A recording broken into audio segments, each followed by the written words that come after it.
that have near similar clinical features, but distinctly different and specific treatment.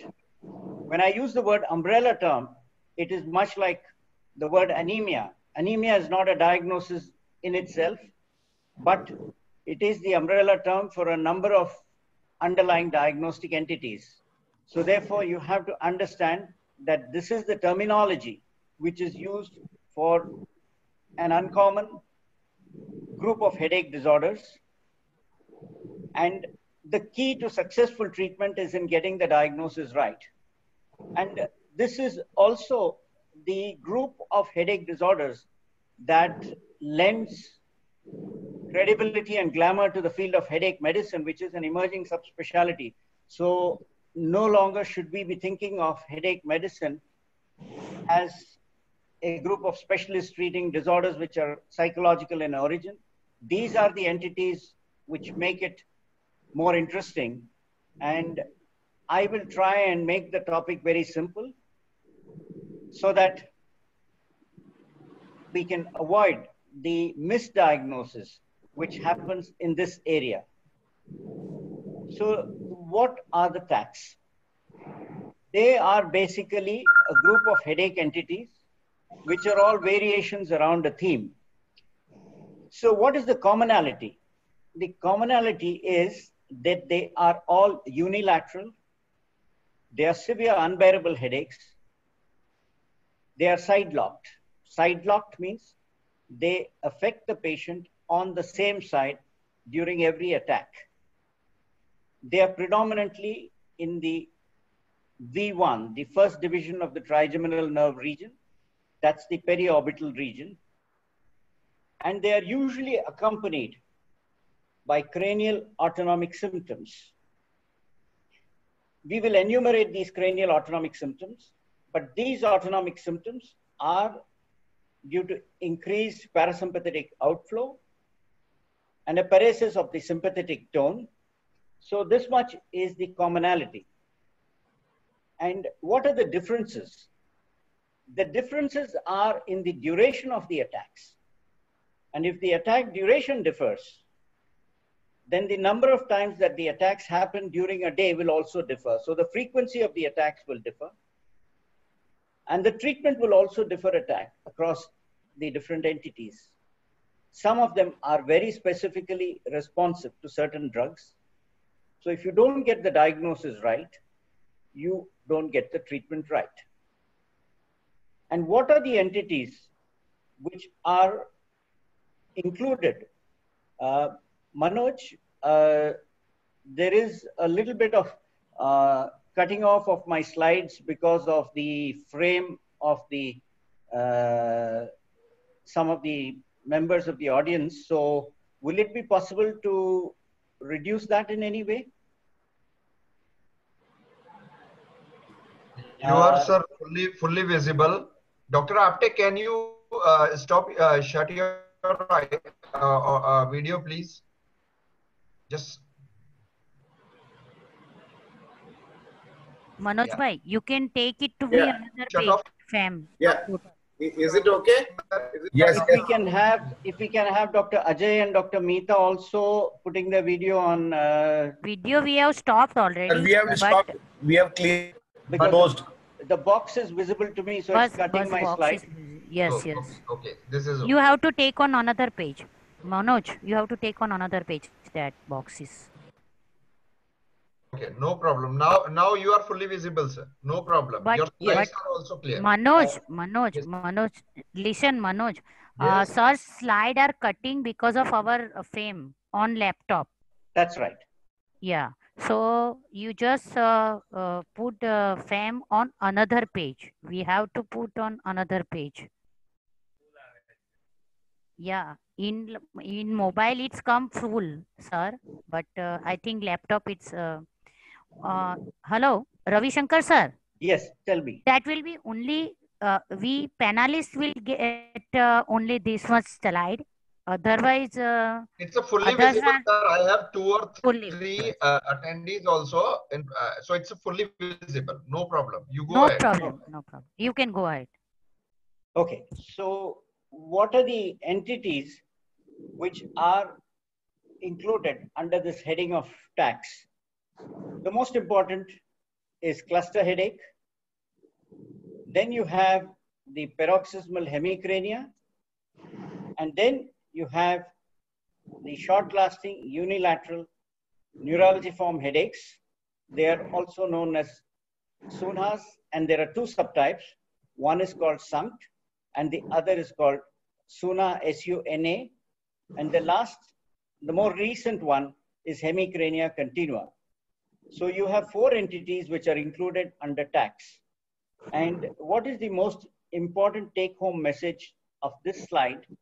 About 10% of these entities can have underlying structural lesions. So it is imperative that whenever you recognize that you are faced with one from this group of entities, you should always do an MRI with contrast to rule out the possibility of an underlying structural lesion either in the pituitary or in the paracavernous region. Now we'll go on to discuss each of these entities in detail. But before that, it might be interesting for all of you to know when and how was this term TACs introduced.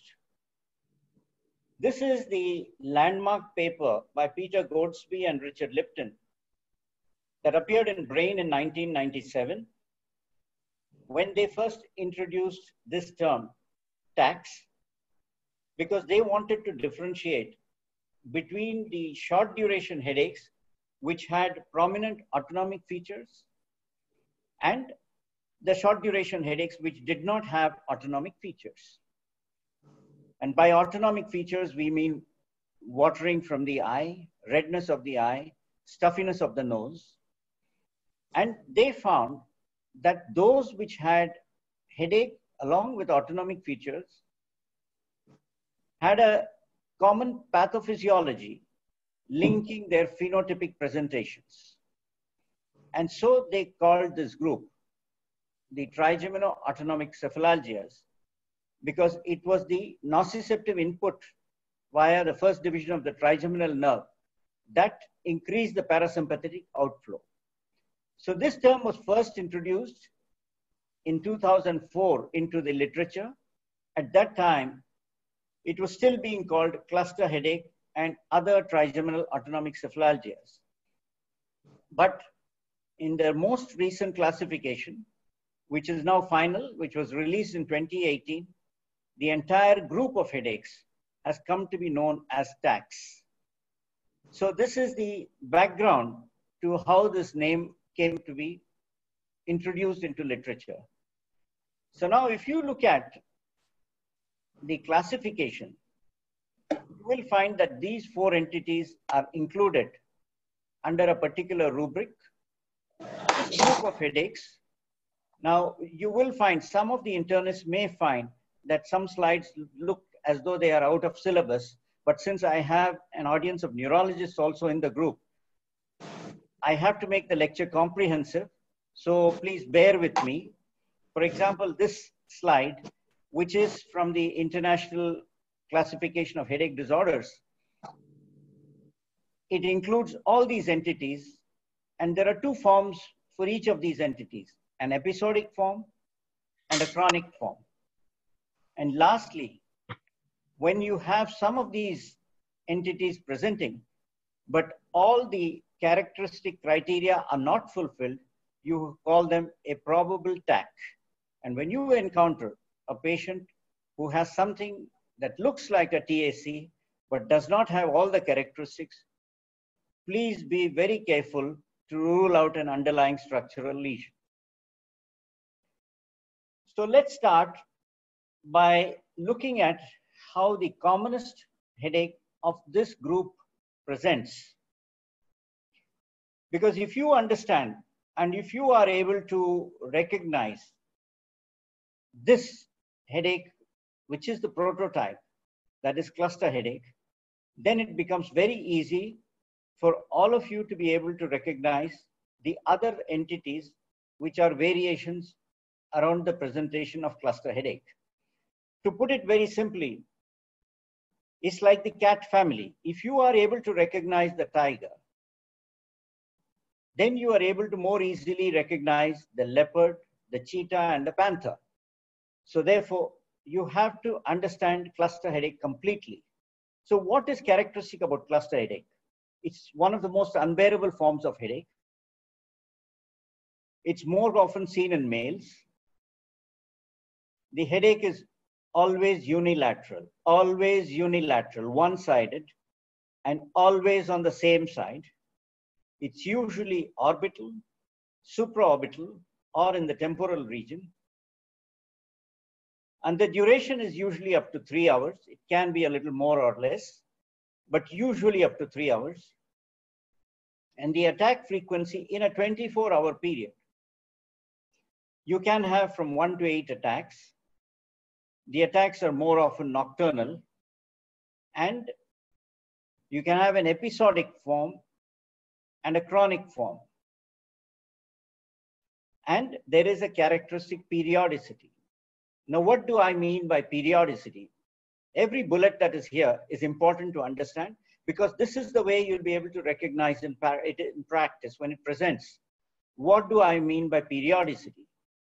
By periodicity, I mean to say that these headache attacks come on a daily basis for a few months. And then suddenly you will find the patient comes and tells you that my headaches have gone. And for the next 1 year, 2 years, 3 years, or 4 years, even without any medicine, he may be completely all right. And then again, the headache revisits after a gap. That is again an attack phase. So when you have 2 to 3 months of an attack phase and 1, 2, 3 years of a remission phase, that is called periodicity. So when you see patients in the clinic, you will be wondering how the patient comes and tells you, when you ask the question, has this happened to you before? The patient quite often will tell you, this happened to me in 2007, then I was okay for 3 years, then in 2011, and then in 2014, then in 2017, and now again I'm coming to you here again in 2020. So this is very characteristic. This is when you should understand that what you're dealing with is attack, and you should try and see which one of these 4 entities it belongs to. Now, I told you that these are always accompanied by autonomic features. So what are these autonomic features which help you recognize? Because the commonest differential diagnosis, you have to differentiate this from migraine. Even today, even after I've explained the whole diagnosis to patients, a lot of people come back and tell me, I had seen you 4 years back for my migraine. So a lot of people think this is the same as migraine. It is vastly different from migraine. And it is easier to diagnose. And the conjunctival injection, redness of the eye, watering from the eye, a partial ptosis, edema around the eye, congestion of the nose, running of the nose, and more recently, facial sweating and fullness in the ear, and a sense of restlessness or agitation during the headache. So migraine patients will want to more often sleep during the headache. These TAC cluster headache patients are restless. They are pacing up and down. So quite in contrast. So when you find that you have a male patient coming to you, telling you that every time it's on the same side, every time it's around my eyes, and those 3 hours is misery for me. I get a 10 by 10 headache, my eye waters, my nose runs, and I don't know what to do. I'm restless, I'm moving around. Is it difficult for you to suspect the possibility of cluster headache? Not at all. Let's show you a patient who presents to you in the clinic. Usually they are in the middle ages. This was a man who was 58. He came to us with headaches since his age of 17 or 18. And he came and told us, I have pain only on the left side of my head. It's always the left. And for the last 2 months, I've been having a daily pain. My left eye waters. my left nostril gets blocked. I have cheek and gum pain. So because of this gum pain, cheek pain, you might find that some of these patients land up with the dental surgeons. So most commonly, because of the rhinorrhea, they land up with ENT surgeons. Because of the cheek and gum pain, they might land up with dental surgeons. Because of the periorbital pain, they might land up with ophthalmologists. There is also redness and watering in the eye. So studies have shown there is almost a 4-year delay in the diagnosis of cluster headache. Can you imagine that such an easily diagnosable entity, but you got to know about it in order to be able to diagnose it? So what is the objective of today's lecture? Even though these are rare, these are not so common, but you have to know about it in order to suspect it. So therefore, my objective in giving this talk today is to make every internist suspect the possibility of a TAC when they see it. So when you see this type of story and the patient says, I do not vomit during the headache, I have no neck pain. So what should be your diagnosis? Since I'm doing a lecture with cluster headache being discussed now, quite obviously you will say that this looks like cluster headache. Why? Always left and watering from the left eye, left nostril is blocked. And so what more would you like to know? I have enumerated what more you should see in a cluster headache patient. Unfortunately, this cannot be made interactive. Otherwise, it would be interesting to have somebody in the front row answer this question. What more do you want to know in this patient? So what more do I want to know? Yes, I want to know whether there is any periodicity. So when I asked him, have you had this before? And this is what he replied. I get these attacks more at night. And it usually comes between 7:30 and 8 p.m. and in the night at around 2 a.m., 4 a.m., 6 a.m. And I had these attacks in 2001, in 1999, in 1997, in 1995. Every time it would last for 2 months. And between the spells, I was completely all right. And it would subside spontaneously after 2 months. So here we are seeing one more feature. These attacks usually follow a timing. So the patient will also give you a clue by telling you that every day morning around 10 o'clock, then again around 4 o'clock, then again around 8 o'clock, I'm sure these headaches are going to come. So a fixed timetable, an attack period, followed by a remission period, that is a silent phase, should make you suspect that what you're dealing with is cluster headache. In practice, therefore, to summarize this entity, you will find that the attack lasts for less than 3 hours. So the duration is very important because that's what makes you differentiated from the other entities we are going to discuss next. And the cluster cycles, the restlessness, the lacrimation, the mild ptosis, these are the features which help you make the diagnosis.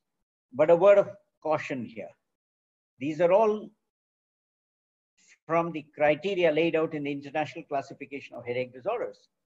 But patients in practice are quite different from what you read in the books. You don't need to be seeing all the features. It is not always in full format.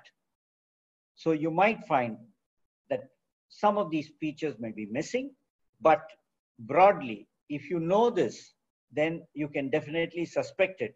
And the treatment is vastly, vastly different from migraine. So therefore, if you're going to be using beta blockers for treating migraine, if you're going to be using flunarizine for treating migraine, those drugs will just not work in cluster headache. We'll talk about treatment later, but the drugs for migraine will not work in cluster headache. So that is why it is very important that you should diagnose and make the diagnosis of cluster headache. Now, because we have a few neurologists attending also, I need to also discuss the atypical features. Thus far, I have talked to you about the typical features. Now let me talk to you about the atypical features. The duration can sometimes be less, so it might overlap with the next entity we are going to discuss, paroxysmal hemicrania. Rarely, I said cluster headache is a male disorder. It can be seen in women also. And usually, the other entities respond to indomethacin, but some cluster headache patients also respond to indomethacin. And between attacks, I said there is a remission phase during which there is no pain, but 1/3 can have a dull pain, and sometimes there can be an overlap where you can see migrainous features. You will always do an MRI with contrast. Obstructive sleep apnea is seen quite often along with cluster headache. And what are the conditions which can be confused? Sinus headache most commonly.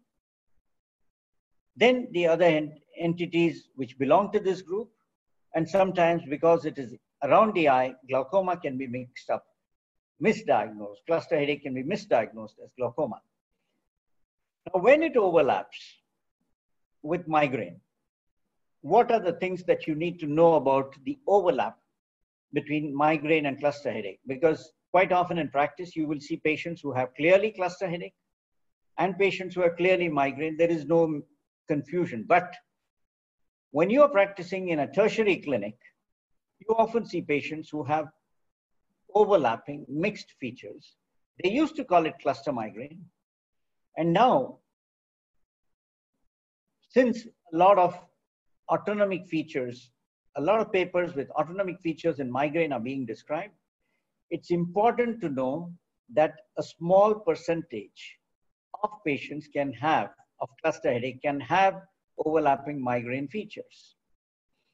But when you get into the history, you will find in migraine, there is a family history, there are trigger links, and you don't find the periodicity, you don't find the remission, you don't find the time link, and during attacks, their behavior, they want to lie down, and the age of onset, it's a female disorder.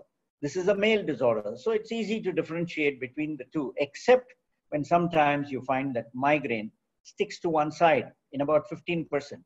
Otherwise, you find migraine patients coming and telling you, sometimes it's right, sometimes it's left. But in about 15% of migraine, it can stay on the same side. So when it stays on the same side, when some migraine patient says that I have a little tearing from the eye on the same affected side, and when they don't have a clear trigger link or a family history, you can have a dilemma in differentiating that, because there, if it's migraine, it will respond to propranolol, flunarizine. If it is cluster headache, you will need to use verapamil. So therefore, treatment will differ, and you've got to sort out that difference.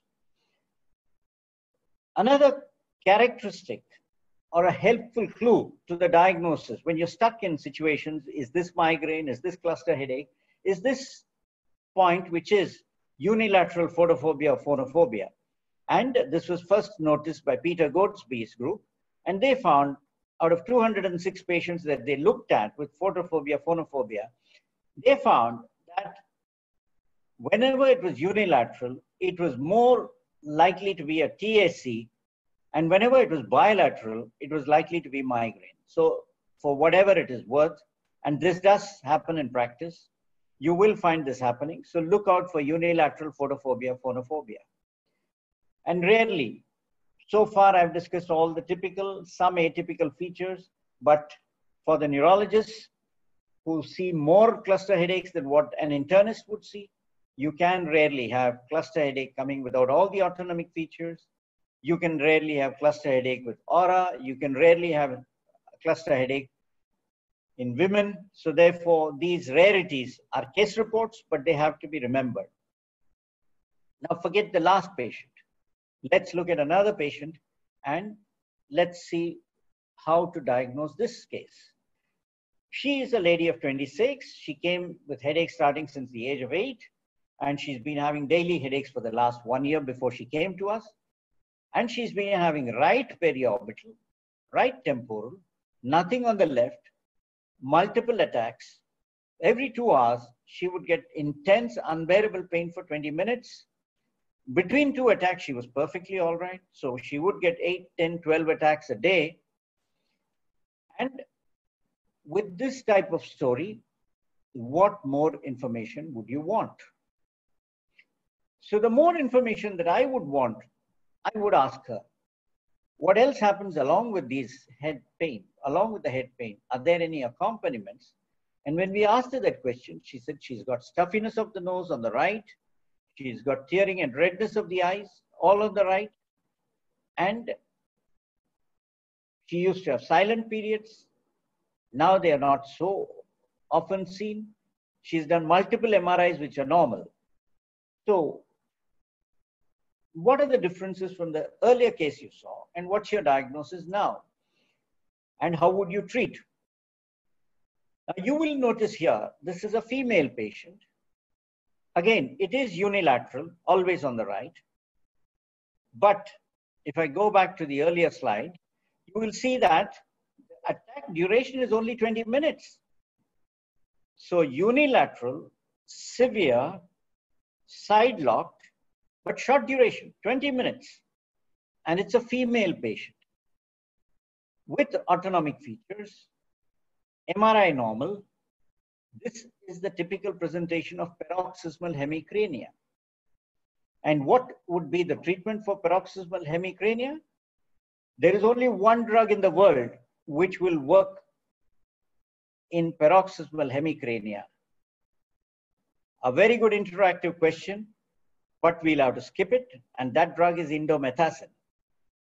So look at the number of drugs this patient has had to go through. This is a complete big list. She's practically received everything under the sun.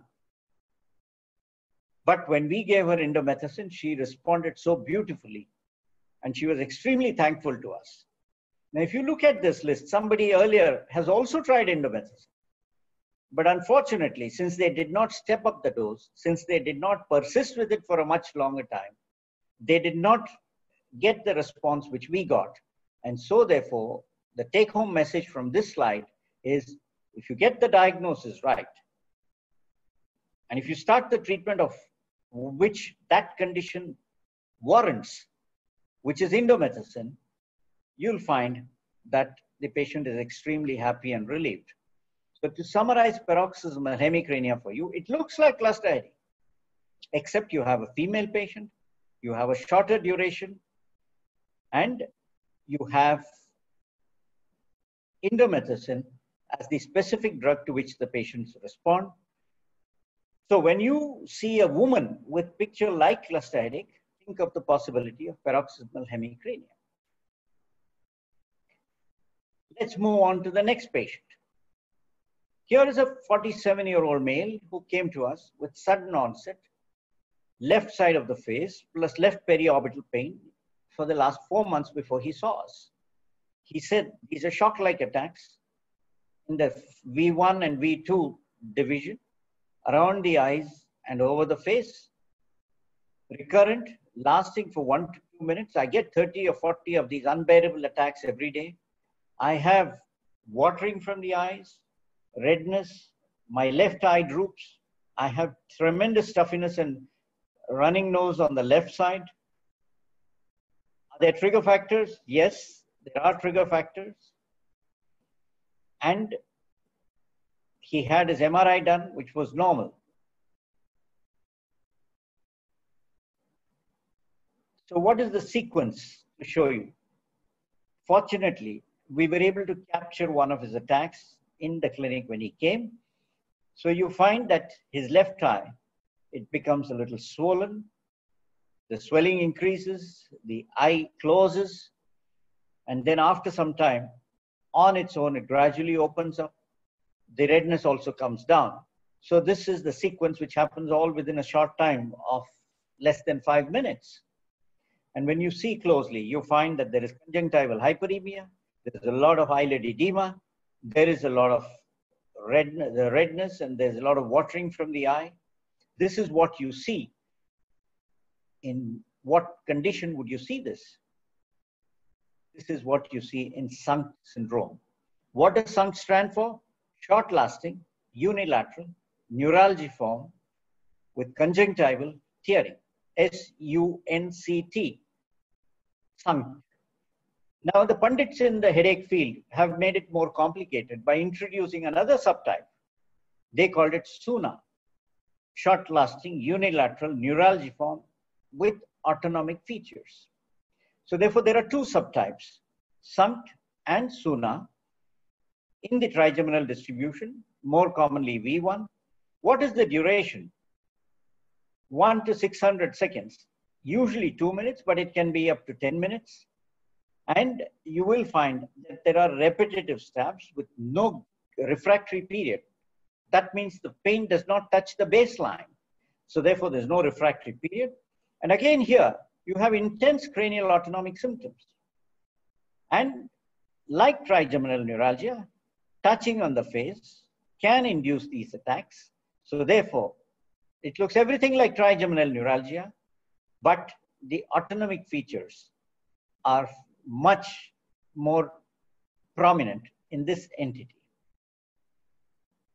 Compare this with another patient. Again, a 45-year-old man comes with left side of the head and face pain for 3 years, mainly periorbital, daily recurrent. Again, current like 50 times per hour, it's much more.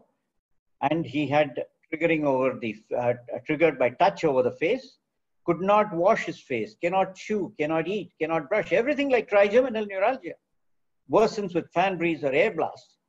He was treated as trigeminal neuralgia, given Tegretol, gabapentin, no relief with any of the drugs as for trigeminal neuralgia. So what's your diagnosis here? So everybody thought it is trigeminal neuralgia. The MRI was done, including the hunt for a vascular loop. Everything was normal. And the next step, they thought that they should take a neurosurgical referral, whether he would fit in for microvascular decompression since drugs have failed. Now, when you look for more accompaniments, more information, he had watering from the left eye, hearing, stuffiness of the nostril, eye became red and small, all on the left side. But there was no significant conjunctival injection. The redness was not there. So the dilemma was, is this a trigeminal neuralgia with lacrimation, or is this something else? And the diagnosis we made was, this is what is described as Suna, that is short-lasting unilateral neuralgiform headache with autonomic features. So I showed you first a patient with SUNCT. I showed you next a patient with Suna. What is the difference between the two? This is again a slide which would interest the neurologist much more than internists, because these rare entities are not commonly seen in the first point of halt where most headache patients go to, that is the internist. They are seen more often in tertiary clinics. So just for completing the lecture and making it more comprehensive, SUNCT is when you have both redness of the eye and watering, and Suna is when you have all the autonomic features, but not both of these. You have either redness or you're watering, or you have none of these two. It's a very complicated distinction, but it's important to recognize. And when you see both these patients together, you will find that both belong to the same entity group, but they are subtypes. The top one, you see the edema and the redness is much more. The lower one patient, you see that he has watering, but he does not have the conjunctival injection so dominant. So this is the difference between these two entities.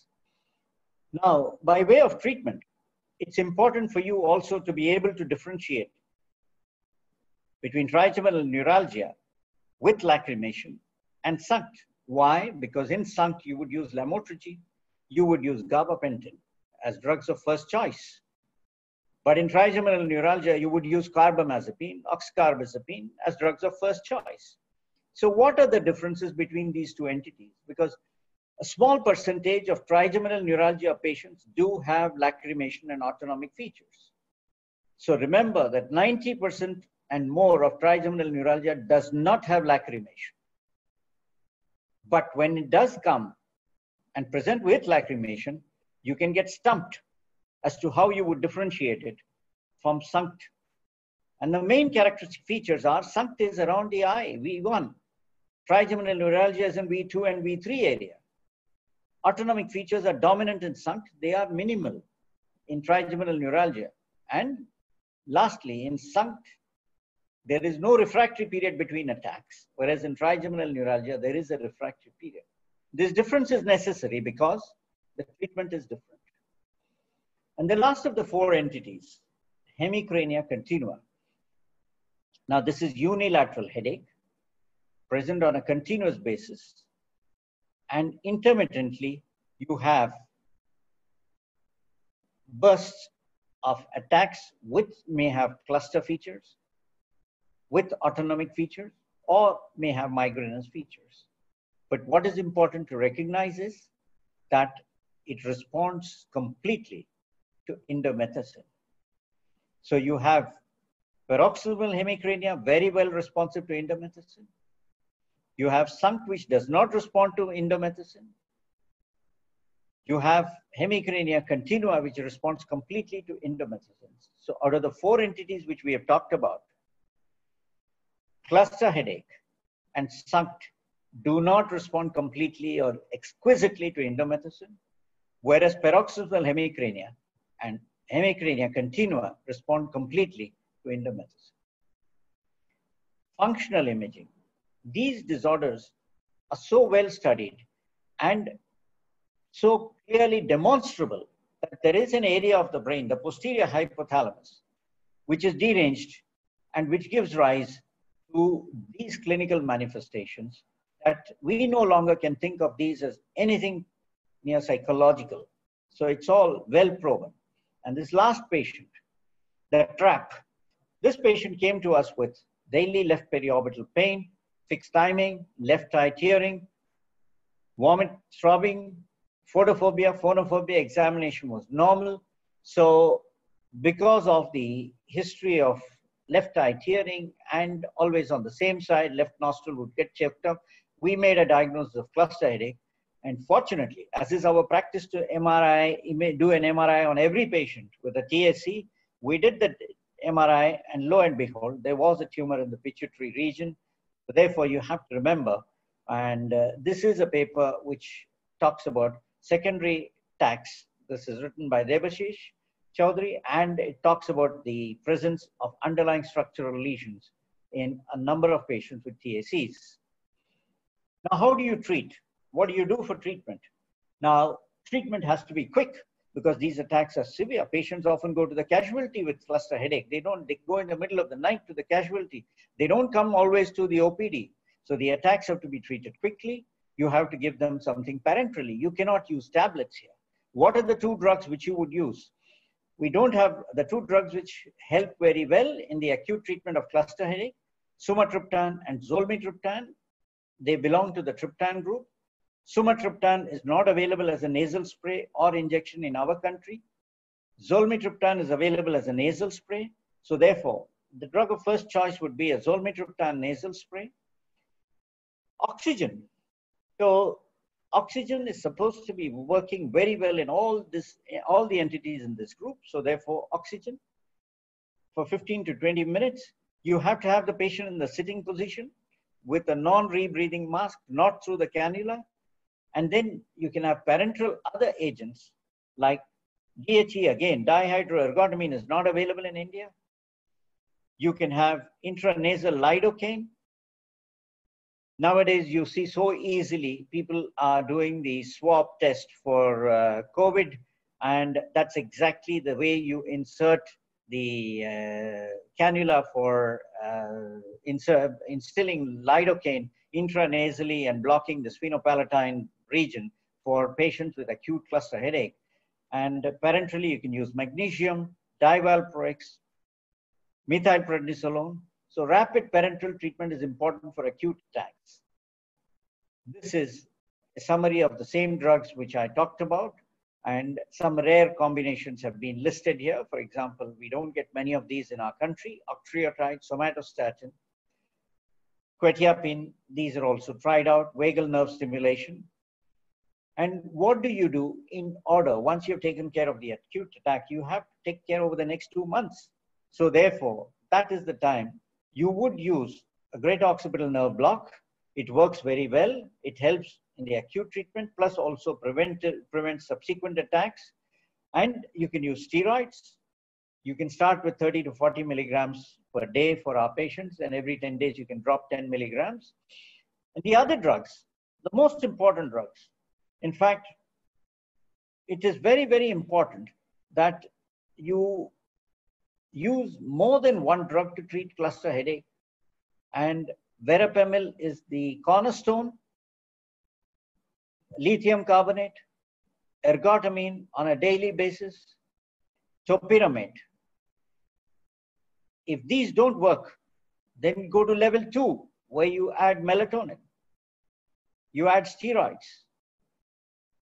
And you will find that this reduces the recurrence of attacks during the 2 months, 3 months, which is the attack phase of cluster headache. And sometimes when none of these drugs work, what do you use in a refractory situation? You would use a sphenopalatine ganglion block, and then in centers which are tertiary care centers, most of these things we can do at Justlook. You can have some patients responding with sphenopalatine ganglion stimulation. And what is not available to us, occipital nerve stimulation, we can do it. Deep brain stimulation is given up. Vagal stimulation. This is an instrument called a gamma core, which is kept over the carotid region in the neck. And it can be used to treat acute as well as preventive treatment of cluster headache. And sometimes patients themselves go to the net and resort to alternative therapies. Cannabis has been used in some cluster headache patients. Mushrooms, psilocybin is the component. Kudzu is not available in India. It's available in Texas in the US. These are the other options which people try. Now for SUNC, what do you use? Lamotrigine, anywhere from 100 to 600 milligrams. Topiramate, up to 200 milligrams. Gabapentin in high doses. IV lidocaine. Remember, SUNC and Suna do not respond to indomethacin. They do not respond so well to oxygen too. So these are the differences between the treatment of these entities. And finally, in summary, what are the TACs? Remember, it's an umbrella term, which is 4 entities: cluster headache, paroxysmal hemicrania, SUNC, and hemicrania continua. A detailed history is required to make the diagnosis. A big role for indomethacin, always an MRI, and when refractory, use blocks and neuromodulation.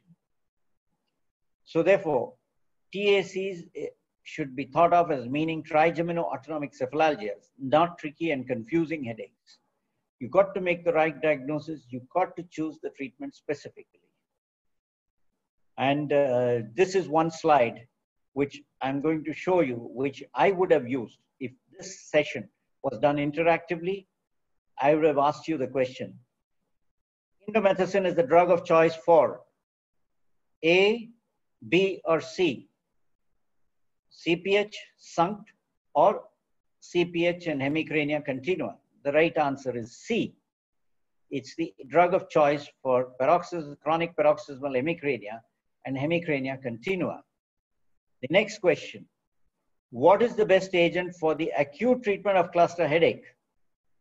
Verapamil, ergotamine, or oxygen? The correct answer would be oxygen. Chronic paroxysmal hemicrania is seen more in children, more in women, more in men. The correct answer is it's more often seen in women.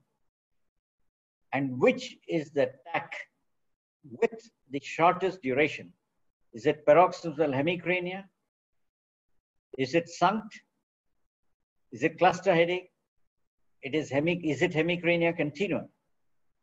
The correct answer would be SUNC. CPH, paroxysmal hemicrania, is 30 minutes. SUNC is anywhere from 1 to 2 minutes usually. Cluster headache is up to 3 hours. Hemicrania is 24 hours. So this would be the way I would have asked you some interactive questions at the end of this lecture. So I hope that I have been able to drive home the point that it is not difficult to diagnose these TACs. The moment you see side-locked headaches, the moment you see autonomic features, suspect the possibility of one of the TACs. Thank you.